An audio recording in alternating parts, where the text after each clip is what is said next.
करते हैं purchase record, sorry purchase order. Okay,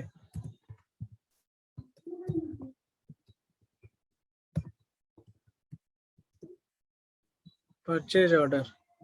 okay, so same steps रहता है जैसे पीआर आपने क्रिएट किया है। ओके, बिल्कुल वैसे ही पीओ भी रहता है, थोड़ा थोड़ा चेंजेस होता है, बट इसमें भी 3 लेवल होते हैं। एक होता है आपका हेडर लेवल, जो मैंने कल भी आपको दिखाया था, हेडर लेवल। स्क्रीन नहीं आ रहा है sir. Okay okay okay, sorry sorry.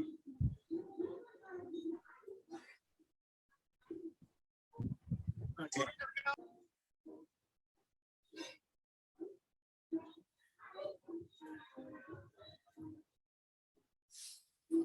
Okay, तो एक होता है आपका हेडर लेवल, सेकंड होता है आपका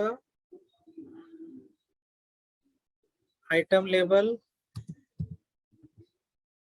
एंड थर्ड होता है आइटम डिटेल लेवल। ओके, सो नीलिमा, आज का टॉपिक यहाँ से स्टार्ट करें, अभी कुछ भी हुआ नहीं है। ओके, सो परचेज ऑर्डर से आज का टॉपिक है आपका परचेज ऑर्डर। सो इसमें 3 टाइप के लेवल होते हैं, जैसा पीआर में मैंने आपको बताया था, header level, item level and item detail level, ये 3 होते हैं। सो पीओ क्रिएट करने का टी कोड होता है ME21N, ME22N, ME23N। Okay, ME21N से आप क्रिएट करते हो, कुछ चेंज करना है सो 22N, एंड कुछ डिस्प्ले करना है सो ME23N होता है। ओके, सो आपको जब भी किसी मटेरियल का रिक्वायरमेंट आएगा, मीन्स पीआर आएगा, सो आपको ये सब प्रोसेस, RFQ, वो सब कुछ प्रोसेस कंप्लीट करने के बाद उस पीआर के अगेंस्ट आपको पीओ क्रिएट करना होता है। ठीक है, सो पहले मैं नॉर्मल पीआर, नॉर्मल पीओ, या फिर मैं डायरेक्ट आपको बताता हूँ जो बिजनेस में कैसे किया जाता है। सो आपको रन करना है टी कोड ME21N, और परचेज ऑर्डर जो होता है वो होता है एक्सटर्नल डॉक्यूमेंट। ओके, इसमें आप देखो ये स्क्रीन रहती है परचेज ऑर्डर की।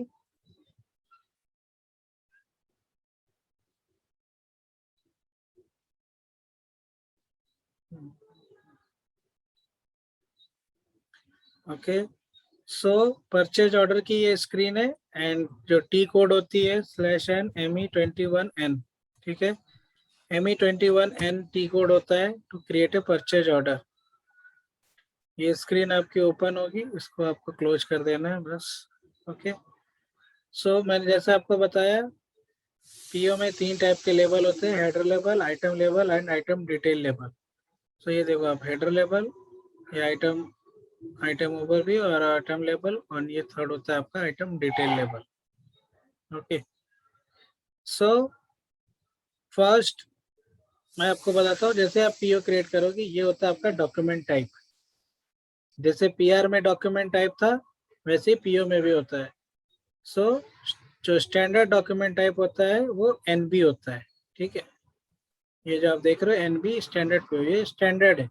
मीन्स अगर आप नॉर्मल पीओ क्रिएट कर रहे हो, सो एनबी आपका स्टैंडर्ड डॉक्यूमेंट होता है। देन एक होता है एफओ, फ्रेमवर्क ऑर्डर। ठीक है, ये जब फ्रेमवर्क ऑर्डर जब हम क्रिएट करेंगे, तब ये आपको बताऊंगा मैं फ्रेमवर्क ऑर्डर क्या होता है। देन एक होता है UB, stock transport order. Okay, ये भी एक टाइप का पीओ होता है। So stock transport order, PO purchase order जब आपको क्रिएट करना होता है, तो आपको UB document type create select करना होता है। सो बेसिकली जो आपका डॉक्यूमेंट टाइप होता है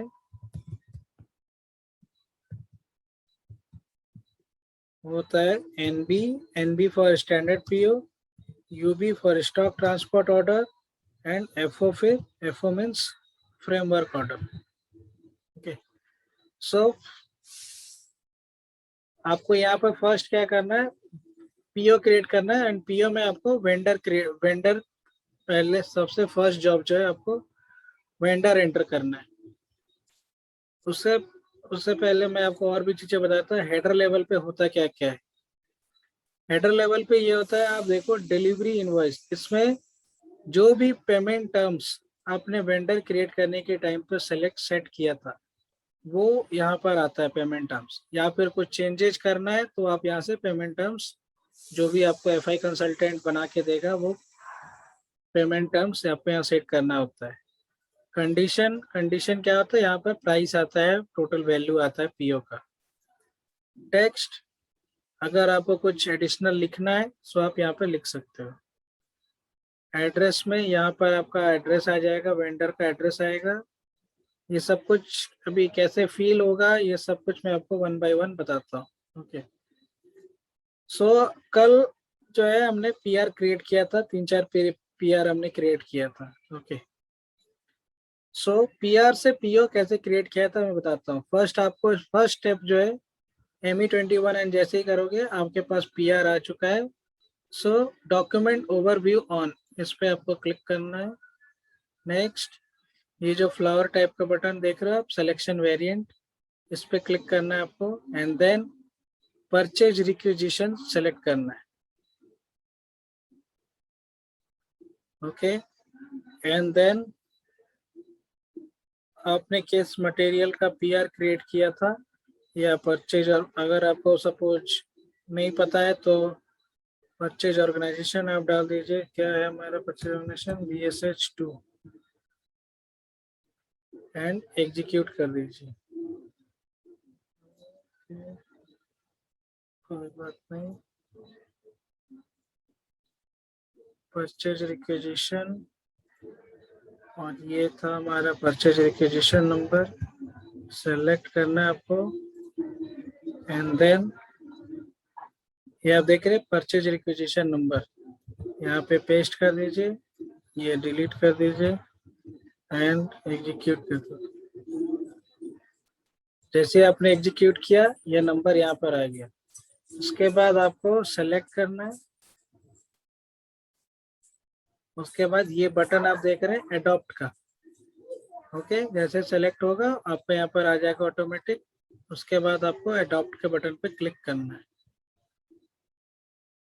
ओके, जैसे ही आपने अडॉप्ट किया ये देखिए परचेजिंग ग्रुप, कंपनी कोड। उसके बाद अगर आप आइटम ओवरव्यू पे क्लिक करेंगे तो यहाँ पर नहीं है। ओके, परचेज ऑर्गेनाइजेशन क्या था हमारा, BSH2, एंटर प्रेस कीजिए। और अब वेंडर, किस वेंडर के साथ आपको परचेज करना है। सो आप अपने वेंडर सर्च कीजिए, BSH2 किस पार्टी को आप ऑर्डर देने वाले हो। सो आप जो भी जिस वेंडर को आपने फाइनल किया है उसका आप दे दीजिए। देन ये फेच होना चाहिए, फेच क्यों होना चाहिए?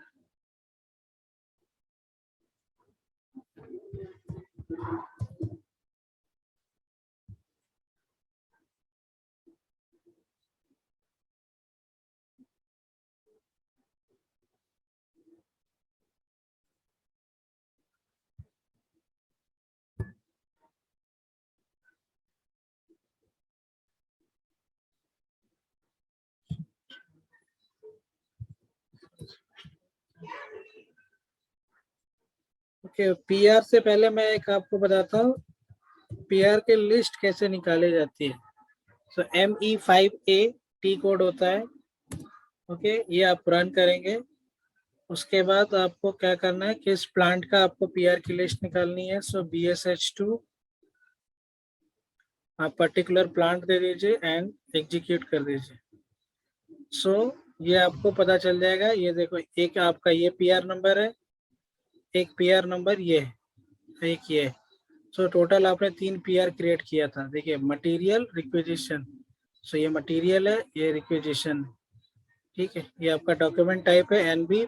फिर हमने ZSTR करके एक डॉक्यूमेंट टाइप क्रिएट किया था और उसका ये पीआर है, ये सब क्वांटिटी है। ओके, सो SAP में जब भी आपको कॉपी करना होता है सो Ctrl+Y कीजिए और सेलेक्ट, माउस से आप सेलेक्ट कीजिए, देन Ctrl+C कीजिए। ओके, एंड देन ME21N पे आपको जाना है, डॉक्यूमेंट ओवरव्यू ऑन, इस पर क्लिक करना आपको, purchase requisition, execute, select and adopt.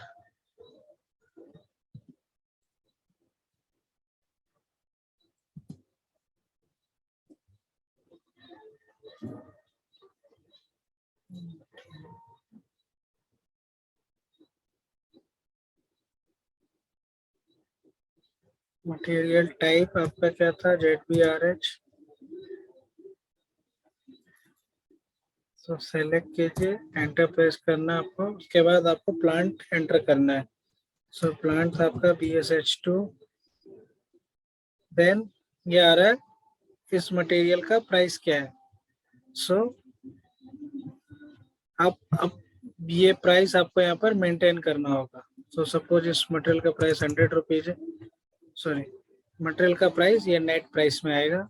सो ये सपोज 100 रुपीज का है, तो 100 रुपीज एंटर कर दीजिए। देन कितना क्वांटिटी आपको ऑर्डर करना है, वो क्वांटिटी आप ऑर्डर दे मेंटेन कीजिए। कब तक आपको डिलीवरी चाहिए, सपोज 2 दिन बाद आपको डिलीवरी चाहिए, सो उसके अकॉर्डिंग डेट सेट कर दीजिए आप। किस स्टोरेज लोकेशन के लिए चाहिए, कहाँ के लिए चाहिए, सो ये आपका था SL01, एंटर कर दीजिए। सो अब आप देखिए आपने प्लान मटेरियल, ये आइटम नंबर ये 10 आपका आ जाएगा, ये सीक्वेंस में आएगा 10, 20, 30, ये सब कुछ इधर से आता है। ये आपका मटेरियल हो गया। ये ऑटोमेटिक आपने जो भी मटेरियल क्रिएट करने टाइम पर शॉर्ट टेक्स्ट लिखा था वो आ जाता है, मटेरियल का नाम, क्वांटिटी, ये यूनिट आपका ऑटोमेटिक आएगा जो भी आपने मटेरियल मास्टर में मेंटेन किया हुआ है। देन डिलीवरी डेट, जब आपको चाहिए डिलीवर, प्राइस एक पीस का प्राइस कितना है, सो 100 रुपीज। ओके, ये मटेरियल ग्रुप आपने ऑलरेडी मटेरियल मास्टर मेंटेन किया हुआ है। किस प्लांट के लिए चाहिए, तो वो प्लांट, एंड कहाँ चाहिए, तो वो स्टोरेज लोकेशन। ओके, अब ये क्या होता है, एक होता है रिटर्न आइटम, एक होता है फ्री ऑफ चार्ज।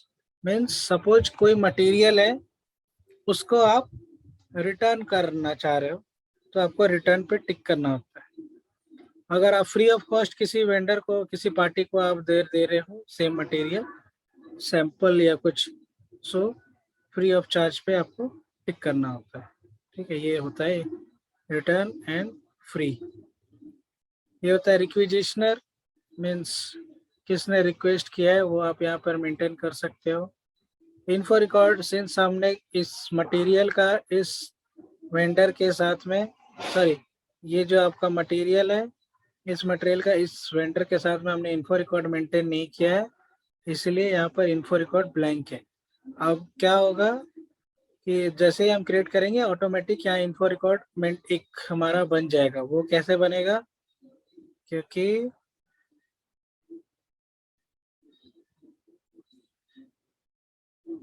ये देखो आप इन्फो अपडेट पे टिक है। सो जैसे ये टिक अगर आप हटा दोगे तो इन्फो रिकॉर्ड नहीं बनेगा, आपको मैन्युअली क्रिएट करना होगा। लेकिन इस पे अगर टिक हो गया, सो ऑटोमेटिक भी इन्फो रिकॉर्ड आपका बन जाता है। ओके, यहाँ पर परचेज रिक्विजिशन से क्रिएट करना है, तो यहाँ भी आप परचेज रिक्विजिशन नंबर आप डाल सकते हो। ओके, ये आइटम ऑफ रिक्विजिशन, ये सब मैं आगे आगे आपको बताऊंगा। ये कोटेशन मीन्स पीओ जो है, अगर आपसे किसी ने पूछा पीओ कौन कौन से रेफरेंस डॉक्यूमेंट से बनता है, तो आप बोल सकते हो PR, then outline agreement, then contract, okay, then quotation. So इतने सारे आइटम के रेफरेंस के साथ में ये बनता है।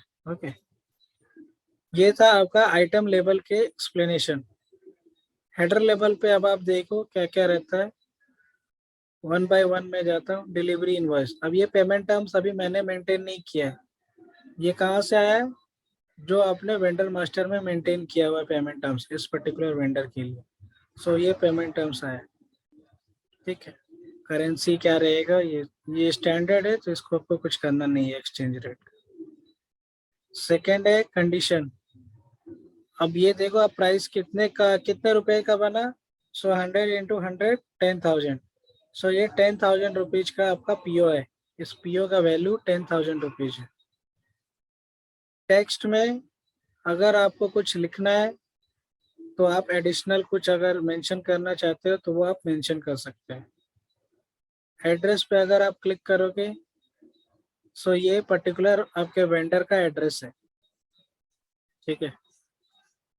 पार्टनर पे क्लिक करोगे आप तो ये आपका पार्टनर का नंबर है। ओके, ये आपका पार्टनर का नाम है। पार्टनर मीन्स वेंडर, वेंडर का नाम है ये। एडिशनल डेटा का यूज होता है अगर वैलिडिटी पीरियड आप सेट करना चाहते हो कुछ, तो वो वैलिडिटी स्टार्ट एंड, कोई मटेरियल अगर आप वारंटी गारंटी वाला खरीद रहे हो तो आप चाहते हो कि उस पर लेबल लगाएं जब आप मीगो करने के बाद, तो उस केस में ये वैलिडिटी पीरियड यूज किया जाता है। देन ऑर्गेनाइजेशन डेटा, यहाँ पर आप purchase organization, purchasing group and company code maintain करते हो। देन स्टेटस, स्टेटस में शो करता है कितने क्वांटिटी का आपने ऑर्डर किया, कितना डिलीवर हुआ है। तो अभी तो हम पीओ क्रिएट ही कर रहे हैं, इसका मतलब इसलिए डिलीवर जीरो, कुछ भी जीरो डिलीवर नहीं हुआ है। और ये आ रहा है still to deliver, means 100 quantity pending है डिलीवरी करने के लिए। जब इनवॉइस का बनेगा तो इनवॉइस कहा जाता है। एंड पेमेंट प्रोसेसिंग, ये जब एडवांस पेमेंट कुछ होता है तब ये यूज किया जाता है, ठीक है। Then item detail, item detail में क्या आता है, लास्ट वाला जो लेबल होता है इसमें आपका मटेरियल ग्रुप ये बाय डिफॉल्ट आएगा, ओके। देन क्वांटिटी में कितने क्वांटिटी का आप है, ओके। पीओ क्वांटिटी कितने का है, 100 का है, तो ये आपका आता है, ओके। और ये कन्वर्जन फैक्टर लगा हुआ था कि 1 each is equal to 500 piece, means 500 piece का एक रहता है, तो वो उस हिसाब से ये कन्वर्जन फैक्टर लगा हुआ है आपका। डिलीवरी शेड्यूल पे आप क्लिक करोगे सो कब तक, यहाँ पर डिलीवरी का डेट आता है, ये डिलीवरी डेट है। 100 क्वांटिटी आपको आपने रिक्वेस्ट किया, ओपन क्वांटिटी 100 है। डिलीवरी पे आप क्लिक करोगे सो ये गुड्स रिसिप्ट, ये टिक रहना बहुत जरूरी है, ठीक है, क्योंकि इसी के बेस पे आप मटेरियल को इन करोगे।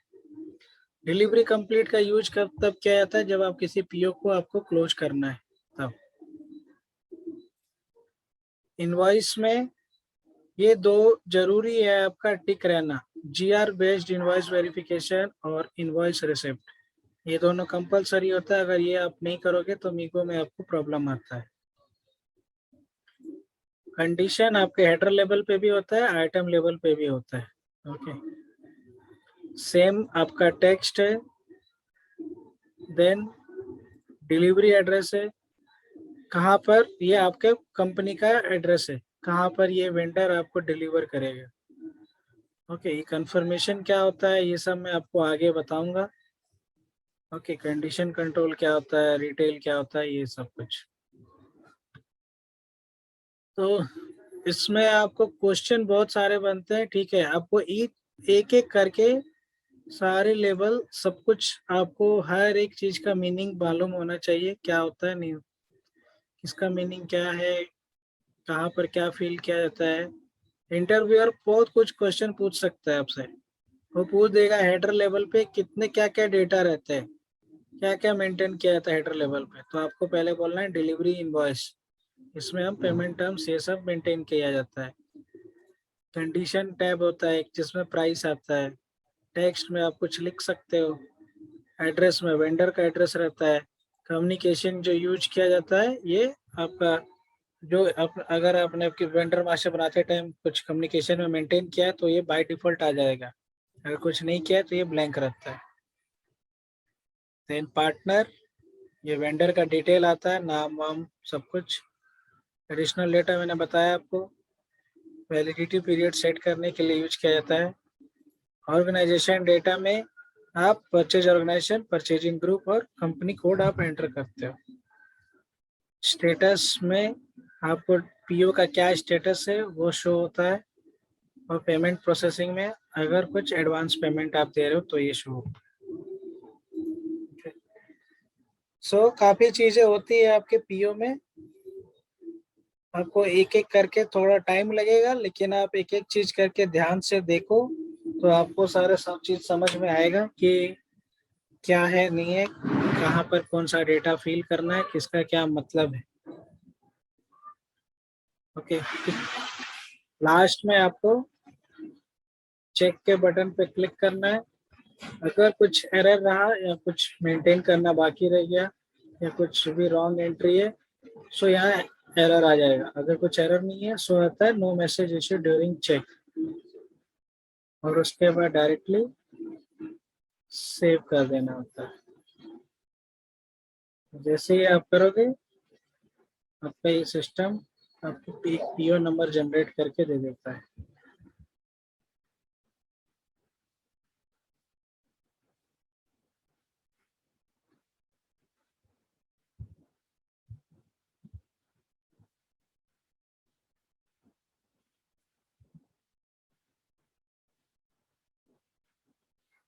हम लोग को एक्सप्लेन करना है दोबारा पीओ का। हाँ सर, कर दो एक बार। क्या आवाज नहीं आ रही नीलिमा, आप मैसेज में लिख दो नहीं।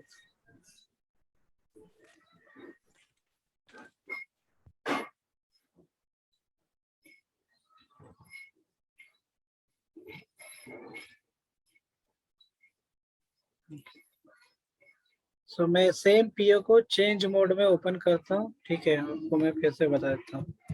ME22N में मैं ओपन कर रहा हूँ।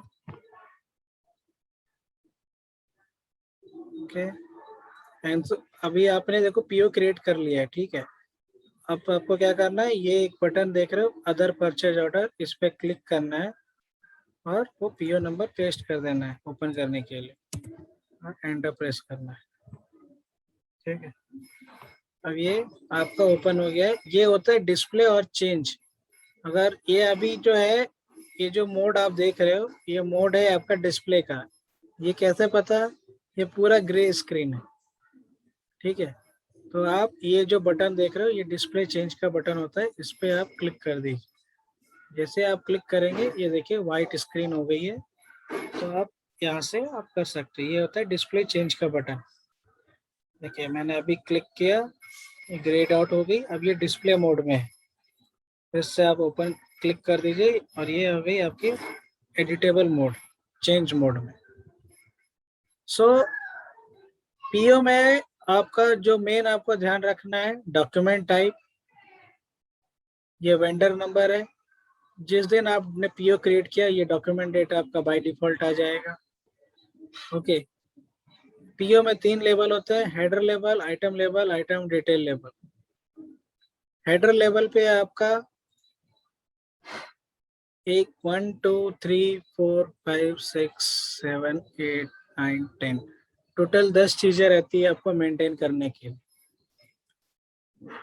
पेमेंट, डिलीवरी, इनवॉइस, ये सब चीजें आपको मालूम होनी चाहिए। मतलब हर एक टैब का क्या मतलब है और उसमें क्या फील क्या आते हैं और वो कहाँ से आता है। पेमेंट टर्म्स जैसे कहाँ से आया, ये वेंडर से आया। कि कैसे, क्योंकि आपने वेंडर क्रिएट करते टाइम ये पेमेंट टर्म्स आपने मेंटेन किया था particular for this vendor. Condition में आपके टोटल पीओ की प्राइस आती है 10,000 रुपीज, जो ये आप देख रहे हो 100 इंटू 100, सो 10,000 रुपीज। टेक्स्ट में आपको कुछ एडिशनली लिखना है तो आप एडिशनल लिख सकते हो। ठीक है, एड्रेस, वेंडर का एड्रेस होता है यहाँ पे, ये वेंडर का एड्रेस है। कम्युनिकेशन में जो अगर आपने वेंडर मास्टर में ये मेंटेन किया रहता तो ये कम्युनिकेशन में यहाँ भी आ जाता कि किस पर्सन से कांटेक्ट करना है आपको। सपोज आपने पीओ बनाया तो पीओ आपको अगर फोन नंबर चाहिए किसी का, तो अगर आप वेंडर मास्टर में ही मेंटेन किए रहते तो आपको डायरेक्ट यहाँ पे दिख जाएगा, फिर आप डायरेक्टली उनको कॉल कर सकते हो यहाँ पे नंबर वंबर देख के। पार्टनर में वेंडर का नाम आता है, डिटेल आता है। एडिशनल डेटा में वैलिडिटी पीरियड सेट किया जाता है। ऑर्गेनाइजेशन डेटा में आपका परचेज ऑर्गेनाइजेशन, परचेजिंग ग्रुप और कंपनी कोड, ये 3 चीजें आपको मेंटेन करनी होती है। स्टेटस में आपको स्टेटस मालूम चलता है पीओ का। ठीक है, कि आपने कितने का ऑर्डर किया, कितना का डिलीवरी पेंडिंग है, अगर कुछ हुआ है डिलीवर तो वो भी यहाँ दिखेगा कि सपोज 100 बनाया आपने और 50 पीस उसने सपोज पहले भेजा है, तो यहाँ पर दिखेगा delivered 50 and still to delivered 50। Okay, या सपोज 40 भेजा है उसने तो यहाँ 40 दिखेगा, यहाँ 60 दिखेगा आपको कि इतना 60 अभी भी पेंडिंग है। ओके, पेमेंट प्रोसेसिंग यूज क्या होता है, अगर आप एडवांस पेमेंट जब आप किसी को कर रहे हो, सपोज कुछ वेंडर होते हैं उनका रिक्वायरमेंट रहता है कि उनको एडवांस में पेमेंट चाहिए तभी वो मटेरियल आपको देंगे, सो उस केस में आपको पेमेंट प्रोसेसिंग वाले ये में यूज किया जाता है। यहाँ पर आपको मटेरियल का नाम डालना है, डिस्क्रिप्शन ऑटोमेटिक आ जाएगा, कितना क्वांटिटी चाहिए, कब डिलीवरी चाहिए, क्या प्राइस है एक मटेरियल का, ये सब कुछ। वैलिडिटी स्टार्ट हाँ प्रोडक्ट का ही होता है बेसिकली। अगर जब आप एक होता है फ्रेमवर्क ऑर्डर, जब आप बनाओगे फ्रेमवर्क ऑर्डर जब बनाओगे तो उसमें ये चीज कंपलसरी होती है, वैलिडिटी स्टार्ट एंड। उससे क्या होता है कि सपोज एक आपने लैपटॉप लिया, ठीक है, अब उस लैपटॉप परचेज किया आपके कंपनी ने, अब उस लैपटॉप की वारंटी 1 ईयर की है। ओके, सो वैलिडिटी पीरियड में आप सेट कर दो कि ये आज जब से आपने परचेज किया है तब से 1 साल तक वारंटी में वो आइटम रहेगा। ठीक है, तो उसका भी यूज किया जाता है एडिशनल डेटा में। और फिर जैसे ही और जब आप इन लेते हो तो वो क्या है, फिर एबैपर के थ्रू आपको सपोज आपको बार कोड जनरेट करना है। ओके, सो जेड एक कस्टमाइज की कोड बना के और वो आपको बार कोड आप प्रिंट कर सकते हो बार कोड मशीन से, और फिर आप अपने जो भी मशीन आपने खरीदा है, लैपटॉप या जो भी मशीन खरीदा, उस पर आप स्टिकर लगा सकते हो कि हाँ ये पीरियड है, इस तक वारंटी में रहेगा, ये सीरियल नंबर रहेगा, ये सब कुछ आप उसमें मेंटेन किया जाता है।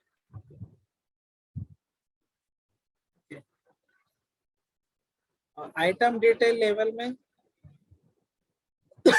ये सारी रहती है आपकी मटेरियल ग्रुप। ओके, अभी आप देखो एक इन्फो रिकॉर्ड नंबर बन गया, अभी कैसे बना ये, क्योंकि उस पर टिक था ये इन्फो अपडेट पे, तो बाय डिफॉल्ट ये बन गया, अपने आप बन गया। ठीक है, नहीं तो आपको पहले मैनुअली क्रिएट करना पड़ता है इन्फो रिकॉर्ड। देन क्वांटिटी में जाना है आपको, कितना क्वांटिटी है, ये सब चीज यहाँ से आएगा आपको। डिलीवरी शेड्यूल है, ये शेड्यूल मालूम चलता है कब कब कब आपको कितना कितना डिलीवरी चाहिए। सपोज पहले फर्स्ट वीक में, सपोज आपका रिक्वायरमेंट है कि फर्स्ट वीक में मुझे 40 चाहिए, तो आप यहाँ पर सेट यहाँ पर आप बाइफरकेट कर सकते हो कि पहले इस दिन मुझे 24 तारीख को, सपोज 24 को मुझे 40 चाहिए, 25 को फिर से 30 चाहिए, ऐसे करके आप बाइफरकेट कर सकते हो। ओके, डिलीवरी में ये आपका गुड्स रिसिप्ट पे टिक रहना चाहिए, ये सब टॉलरेंस होता है। सपोज आप टॉलरेंस दे आप चाहते हो कि अगर वो 100 भी भेज रहा है या 110 भी भेजा तो 10% अगर आप अलाउ करके रखोगे ओवर डिलीवरी टॉलरेंस में, तो अगर आपको उसने 110 भी दे दिया तो भी सिस्टम आपको अलाउ करेगा इनवर्ड लेने के लिए। ठीक है, देन इनवॉइस में, अब इनवॉइस में एक ये दोनों टिक रहना बहुत जरूरी है, इनवॉइस रिसिप्ट और जीआर बेस्ड इनवॉइस वेरिफिकेशन। इसी के बेस पर आप मटेरियल इन करते हो और इनवॉइस बनता है। फिर होता है टैक्स कोड। अब ये टैक्स कोड ये कंपलसरी होता है टैक्स कोड। ये टैक्स कोड कौन बना के देगा आपको, फाइनेंस या कंसल्टेंट। ओके, अभी जो आप यहाँ पर देख रहे हो ये सब कुछ किसी ने अपना खुद का बनाया है ऐसा ऐसा, अभी हम इसमें से कुछ भी नहीं सेलेक्ट कर रहे, बट रियल वर्ल्ड में आपको इनवॉइस ये टैक्स कोड आपको कंपलसरी होता है कि कितना परसेंट आप टैक्स लगा रहे हो पार्टी पे, 5%, 10%, कितना 20%, जैसा जीएसटी का रिक्वायरमेंट हो। ओके, इस मटेरियल से रिलेटेड तो उस वैसा आपको यहाँ पर लगाना पड़ता है टैक्स कोड, उससे प्राइस भी फिर इंक्रीज हो जाता है। ठीक है, कंडीशन सेम आपका प्राइस होता है। अब ये होता है कंडीशन टाइप, ये PBXX और एक होता है PB00। ठीक है, ये क्या होता है ये मैं आपको आगे बताऊंगा, कंडीशन टाइप क्या होता है। ओके, देन ये होता है टेक्स्ट। वही मैं सेम आपको मैंने जो बताया, कुछ लिखना है तो आप लिख सकते हो यहाँ। डिलीवरी एड्रेस, ये वेंडर कहाँ डिलीवर करेगा तो इस एड्रेस पे डिलीवर करेगा, ये आपके प्लांट का एड्रेस है। ओके, तो ये सारी चीजें रहती है। अब अगर आपको प्रिंट प्रीव्यू देखना है, आपने पीओ बनाया, ओके, आप सेव कर दीजिए। सिंस मैंने कुछ भी चेंज नहीं किया है इसलिए आ रहा है no data change. Okay, continue करना है आपको। अब आपको अपने प्रिंट का प्रीव्यू देखना है, सो प्रिंट प्रीव्यू पे क्लिक कीजिए और ये देखिए आपका पीओ इस टाइप। अब ये जो आप देख रहे हो सेटिंग, ये इस तरीके से रहता नहीं एक्चुअली। अब आप इसमें क्या रहता है, बेसिस कंसल्टेंट और अबैप कंसल्टेंट, वो लोग क्या करते हैं, जैसे आपकी कंपनी का लोगो चाहिए आपको, सो वो आपको लोगो सेट करके देंगे। अब ये सपोज आपको ये जो चीज है परचेज ऑर्डर ये लिखा हुआ, ये आपको इधर चाहिए तो वो सब चीज आपको लिख के देंगे, ये इधर सेट करके देंगे। ये कंपनी का ऐसा बोल्ड लेटर में आना चाहिए, ये सब कुछ आपको सेट करके देते हैं आपकी कंपनी अबैप कंसल्टेंट। तो देखिए ये परचेज ऑर्डर, ये पीओ नंबर जनरेट हुआ है आज की डेट में। ओके, ये परचेजिंग ग्रुप है, ये BSS2 ये परचेजिंग ऑर्गेनाइजेशन नंबर है। ठीक है, ये GST नंबर, ये बाय डिफॉल्ट आ रहा है जो भी मेंटेन है स्टैंडर्ड में।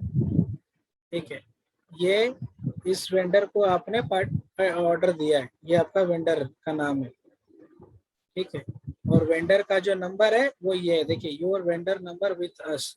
अब उस पार्टी का कोड ये है और ये पार्टी का नाम है।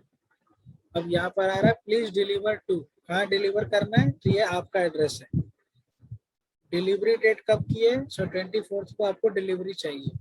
किसके चाहिए, इस मटेरियल की चाहिए। कितना क्वांटिटी, सी देखिए ऑर्डर क्वांटिटी तो 100 चाहिए। ओके, ये यूनिट, ये सब कुछ अभी आप देखिए ये इस तरीके से नहीं आता लिखा हुआ स्टैंडर्ड में। जब आप एक्चुअल वर्ल्ड में जब आप जॉब करोगे ये बिल्कुल एक लाइन में आएगा, ऐसा बिल्कुल क्लियर, ऐसे ऐसे ऊपर नीचे नहीं रहता है। ये सब कुछ सेट करके देता है आपको अबैप कंसल्टेंट। ठीक है, आपको नहीं करना होता है। सो टोटल कितना हो गया, तो देखिए 10,000 का है ये। ठीक,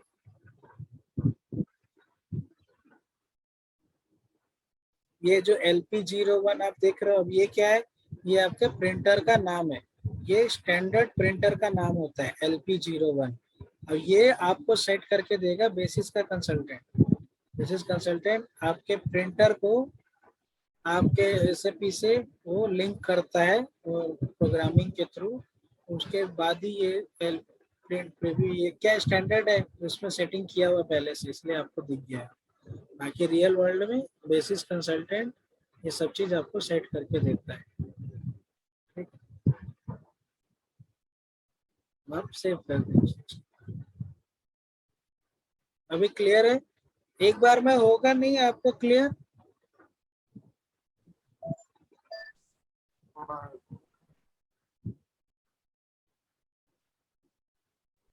ओके, अभी एक क्वेश्चन है कि 100 प्रोडक्ट्स का पीओ आपने क्रिएट किया है और सिर्फ 40 ही रिसीव हुआ, तो कुछ नहीं, आपको सिर्फ 40 ही रिसीव करना है, 60 ओपन दिखेगा। सपोज आपने पीओ पीओ क्रिएट किया है 100 क्वांटिटी का, 100 पीस का, बट डिलीवर जो हुआ है वो ओनली 40 पीस हुआ है। ओके, सो आपको सिस्टम में शो करेगा कि 60 पीस अभी भी पेंडिंग है। ओके, वो कहाँ शो करेगा, आपके स्टेटस में, हेडर लेवल पे जो स्टेटस रहता है। या ये मैं आपको बताऊंगा आगे कि कैसे दिखता है। सो यहाँ पर अभी 100 का 100 पूरा दिख रहा है। अभी मैं इन्वर्ट लूंगा, अभी मटेरियल को मैं इन करूंगा तब आप देखोगे। तो यहाँ पर अभी मैं क्या करूंगा, सिर्फ 40 इन करूंगा, उसके बाद मैं आपको पीओ ओपन करके दिखाऊंगा, तो उसमें आपको दिखेगा यहाँ पर कितना हुआ है। और सपोज आपने 40 ले लिया, ठीक है, और आपकी बिजनेस है रिक्वायरमेंट, आपके मैनेजमेंट ने बोला कि मुझे अब 60 का रिक्वायरमेंट नहीं है और क्वांटिटी नहीं चाहिए, 40 इनफ है मेरे लिए। उस केस में क्या करना होता है, आपको डिलीवरी के बटन पे जाना है और ये डिलीवरी कंप्लीटेड इस टैब पर आपको टिक कर देना होगा और सेव कर देना होगा। उससे क्या होता है कि जितना चाहिए था हो गया, अब मुझे नहीं चाहिए कुछ भी, बस उससे और पीओ फिर क्लोज हो जाता है। पेमेंट वेमेंट सारा प्रोसेस करने के बाद आपको ये प्रोसेस करना होता है एक्चुअली। सो ये होता है। अभी क्लियर है आपको?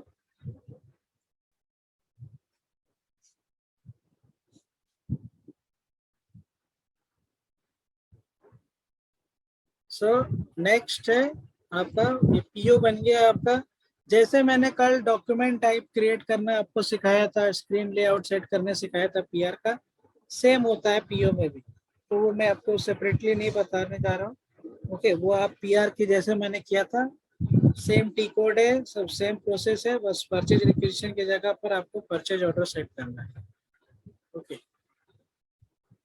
सो ये एक टाइप का परचेज ऑर्डर मैंने आपको बताया, स्टैंडर्ड परचेज ऑर्डर। ये जो मैंने अभी आपको बताया वो होता है स्टैंडर्ड पीओ। ओके, इसके बाद मैं एक इस मटेरियल को इन लेके आपको बताता हूँ, और जैसे मैं इन ले लूंगा उसके बाद नेक्स्ट में मैं आपको सेकंड टाइप का पीओ आपको बताऊंगा कैसे क्रिएट किया जाता है। सो पीओ बन गया आपका, आपने मेल कर दिया इस पीओ को वेंडर के साथ, वेंडर ने आपको और फिर आपको मटेरियल आपको डिलीवर कर दिया। अब आप क्या करना है, आपको मटेरियल को रिसीव करना है। सो मटेरियल जो रिसीव करने का टी कोड होता है वो होता है MIGO। ओके, इसको शॉर्ट इंडस्ट्रियल वर्ड में बोला जाता है GRM। GRM means goods receipt note. T code होता है इसका मीगो। ओके, MIGO ये टी कोड होता है। मीन्स आपने पीओ क्रिएट किया, पीओ शेयर कर दिया अपने पार्टी के साथ, फिर पार्टी आपको डिलीवर कर दी मटेरियल, अब आप रिसीव कर रहे हो मटेरियल। तो मटेरियल रिसीव कैसे होता है अब आप वो देखिए। सो मीगो टी कोड आपको टाइप करना है। ओके, फिर आप इस स्क्रीन में आ जाएंगे, goods receipt purchase order. Okay, MeeGo. अब आपको क्या करना है, यहाँ से ड्रॉप डाउन से गुड्स रिसिप्ट सेलेक्ट करना है। ये बहुत सारी चीजें होती है, मैं आपको 1 बाय 1 बताऊंगा क्या क्या होता है, बट पीओ के अगेंस्ट में आपको मटेरियल रिसीव करना है। सो A01 ये स्टैंडर्ड है, इसमें कोई कस्टमाइज नहीं होता है, ठीक है, तो स्टैंडर्ड ही यूज करते हैं सब जगह। सो गुड्स रिसिप्ट आपको सेलेक्ट करना है, यहाँ से ड्रॉप डाउन में आपको परचेज ऑर्डर सेलेक्ट करना है। मीन्स अब ये क्यों करना है परचेज ऑर्डर, गुड्स रिसिप्ट का मतलब हो गया कि आप रिसीव कर रहे हो, और किसके रेफरेंस से आप रिसीव कर रहे हो, तो पीओ के रेफरेंस से आप रिसीव कर रहे हो। पीओ नंबर आपका क्या है, ये आपका पीओ नंबर, ये आपका बाय डिफॉल्ट प्लांट आ रहा है, ये नहीं भी आए तो भी कोई फर्क नहीं पड़ता है, ठीक है। उसके बाद आपका जो सबसे इम्पोर्टेंट इसमें है ये 101 जो आपका लिखा हुआ दिख रहा है, ये इसको बोला जाता है मूवमेंट टाइप। ओके, मीन्स 101 का मीनिंग क्या होता है, साइड पे आप क्लिक कीजिए और यहाँ पर आप देखिए एक्सप्लेनेशन इसका।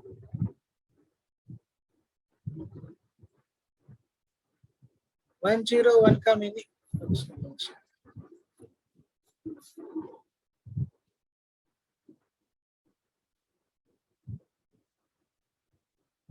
101 का मीनिंग होता है goods received for purchase order into warehouse store. Means आप 101 मूवमेंट टाइप, ये बहुत सारे मूवमेंट टाइप होते हैं, ओके, बट सारे मूवमेंट टाइप आपके इससे आपसे रिलेटेड नहीं है। तो मैं काम करता हूँ, एक फ्रेश आइडिया आपको शेयर करता हूँ और फिर मैं ये पार्ट आपका क्लोज करता हूँ, ठीक है।